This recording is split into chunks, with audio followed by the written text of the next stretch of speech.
আসসালামু আলাইকুম রাহমাতুল্লাহ। নতুন আরেকটা ভিডিওতে স্বাগতম। আশা করি ভালো আছেন সবাই। আল্লাহ পাকের অশেষ মেহেরবানিতে আমিও ভালো আছি। প্রত্যেকবারের মতো আজকে একটা ভিডিও নিয়ে আসলাম। আজকে একটি পরী হাজির করার একটি আমল নিয়ে আসলাম। কিভাবে কোরআনী আমলের মাধ্যমে পরী হাজির করবেন আজকের এই ভিডিওতে বর্ণনা করব। সম্পূর্ণ ভিডিওটা যদি দেখেন, ভিডিওটা দেখে যদি কাজ করেন 100% কাজ হবে, এতে কোনো সন্দেহ নেই। কিন্তু ভিডিওটা ধৈর্য সহকারে দেখতে হবে, আমার নিয়ম অনুসারে কাজ করতে হবে, তাইলে আপনার কাজের একটা রেজাল্ট পাইবেন, ভালো একটা ফলাফল পাইবেন। প্রত্যেকটা কথা গুরুত্বপূর্ণ, প্রত্যেকটা কথা শুনে বুঝে তারপর আপনি কাজে নামবেন। না বুঝে তারপরে কাজ করবেন, কোনো কিছু হবে না, কোনো কাজেরও রেজাল্ট পাবেন না, আপনি কোনো পরিজিন কিছুই পাবেন না হাজির করতে। প্রত্যেকটা কথা মনোযোগ সহকারে শুনবেন, বুঝবেন, তারপরে কাজে আগাবেন। এমনি এমনি কাজ করতে যায় না, বিপদে পড়বেন। এটাই আমার কথাগুলো আপনাদের খারাপ লাগতেই পারে, যাদের ভালো লাগবে করেন। জিন পরি হাজির করতে হইলে কি কি করতে হইব, কি না করতে হবে বলে দেব। আগে নিজের সেফটি প্রয়োজন, নিজের সেফটি প্রয়োজন। যদি সেফটি না রাখেন তাইলে কিন্তু আপনি ক্ষতিগ্রস্ত হবেন, অনেক সময় বিপদেও পড়ার সম্ভাবনা থাকে। আপনারা যে কবিরাজি শিখতেছেন অনেকে, ভাই কবিরাজি শিখবেন ভালো কথা, উস্তাদ গুরু প্রয়োজন। উস্তাদ গুরু না থাকলে কিছু হয় না, যতই কিছু করেন কিছু হবে না। উস্তাদ গুরু অবশ্যই প্রয়োজন। নিজে শরীর বন্ধ করবেন, তারপরে যে কোনো কাজে নামবেন। যারা রোহানি শক্তির আমল করেন নাই, বাতিনি শক্তি, বাতিনি নজর, লোহে হামজাত, যাদের লোহে হামজাত লাগবে তারাও যোগাযোগ করবেন। যারা রোহানি শক্তি নিছেন আংটি, তারাও যোগাযোগ করবেন, যেন আপনি কাজ করে উপকার পান, যেন জিন এবং পরি হাজির করতে পারেন। ভালো মানের একটা নিরালয় একটা রুম দরকার হবে, যে রুমে কোনো মানুষ আপনাকে ডাকবেও না, কেউ ডিস্টার্বও করবে না, কোনো সমস্যা করবে না। দরকার হবে গোলাপ জল। পুরনো যেগুলো আগে আনা আছে ওগুলা হবো না, নতুন করে একদমে বনি করে সকালে একদমে বনি করে নিয়ে আসতে হবে।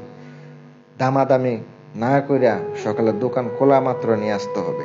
আগরবাতি আনবেন, মোমবাতি আনবেন, ধূপ, গোলাপ জল আনবেন। যাই নামাজের উপরে বসে কাজ করবেন, সমস্যা নাই। আপনি অবশ্যই গোসল করে আমল করবেন। গোসল করে আমল কোন দিন থেকে শুরু করবেন? চাঁদের 14 তারিখ থেকে। চাঁদের 14 তারিখ থেকে আপনি আমল করবেন। ওই দিন রাত্রে যেই দিন পড়ুক, যেটাই পড়ুক, আপনি পাক পবিত্র অবস্থায় উজু করে ঈশা বসার পরে 11 বার দুরূদ শরীফ পড়বেন, শরীর বন্ধ করে নেবেন। যে আমলটা দেব ওই আমলটা অবশ্যই আপনি মুখস্থ করে নেবেন। সবার মুখস্থ থাকবে সূরা ইখলাস। আমলটি হচ্ছে সূরা ইখলাস। এই সূরা ইখলাস মুখস্থ করবেন, বিসমিল্লাহ ছাড়া পড়তে হবে। যখন পড়বেন আমল করতেই থাকবেন, বিসমিল্লাহ পড়তে হবে না। প্রথমে একবার পড়লে চলবো, এরপরে আর পড়তে হবে না। যদি বিসমিল্লাহ পড়া শুরু করেন, মানে একবার পড়বেন বিসমিল্লাহ, আর পড়তে হইব না। ওই সূরা ইখলাস পড়তেই থাকবেন, পড়তেই থাকবেন। কতবার পড়বেন তাও বলে দিতেছি। বসার পরে 11 বার দুরূদ শরীফ পড়বেন। প্রথমত বিসমিল্লাহ বিল্লাহ শুরু কইরা পরে আপনার উস্তাদের কাছ থেকে অনুমতি নেবেন। নেওয়ার পরে তারপর আমলটি শুরু করবেন। যখন আমল করবেন অবশ্যই চোখ বন্ধ অবস্থায় থাকতে হবে। চোখ বন্ধ না করলে কিন্তু আপনার কামিয়াবি হবেন না, আমলে কোনো ফায়দা পাবেন না। আর যখন এই কাজটি করবেন অবশ্যই মনে রাখবেন, কোনো চিন্তা ভাবনা কোনো কিছু না রেখে করবেন। কোনো ভয়ের কিছু নাই, আপনার ক্ষতি করব না। সুন্দর একটা নুরানি পরে হাজির হবে, উদ্দেশ্য রাখবেন আমি নুরানি পরে হাজির করব, এই উদ্দেশ্য হইলে আপনি পাবেন। যদি আপনি আমল করেন, আমলের 7 দিন 14 দিনের মাথায় আপনার সামনে উপস্থিত হবে।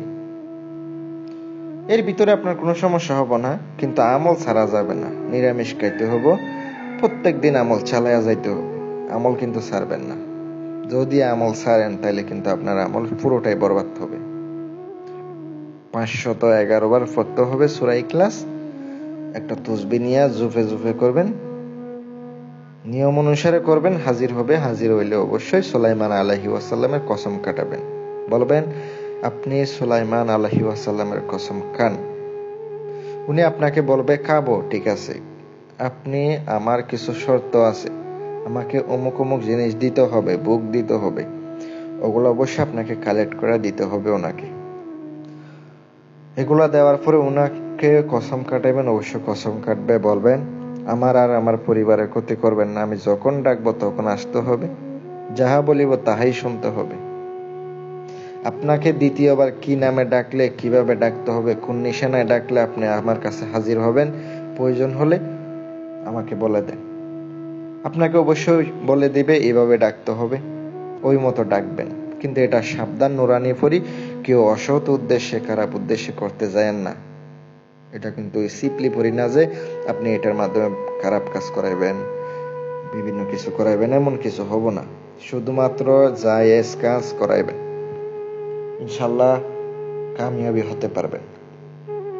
যদি মনে হয় আমার দেওয়া বিদ্যা আপনার উপকারও আসবে, উপকার হবে, তাইলে আপনি আমার দেওয়া বিদ্যা আপনি প্রয়োগ করেন, ইনশাল্লাহ কাজ হইব। আর সকলে ভালো থাকবেন। যাদের আংটি প্রয়োজন, আংটি রয়েছে, বিভিন্ন কিছু রয়েছে, ইনশাল্লাহ আমার কাছ থেকে কাজও করে নিতে পারেন। চাইলে ইনশাল্লাহ কাজ করে আমার কাছ থেকে নিয়েও নিতে পারবেন। কিন্তু কিছু করে টাকা খরচ হবে, খরচ হইলে ইনশাল্লাহ অবশ্যই আপনার উঠে যাবে। ভালো থাকবেন, সুস্থ থাকবেন। আসসালামু আলাইকুম।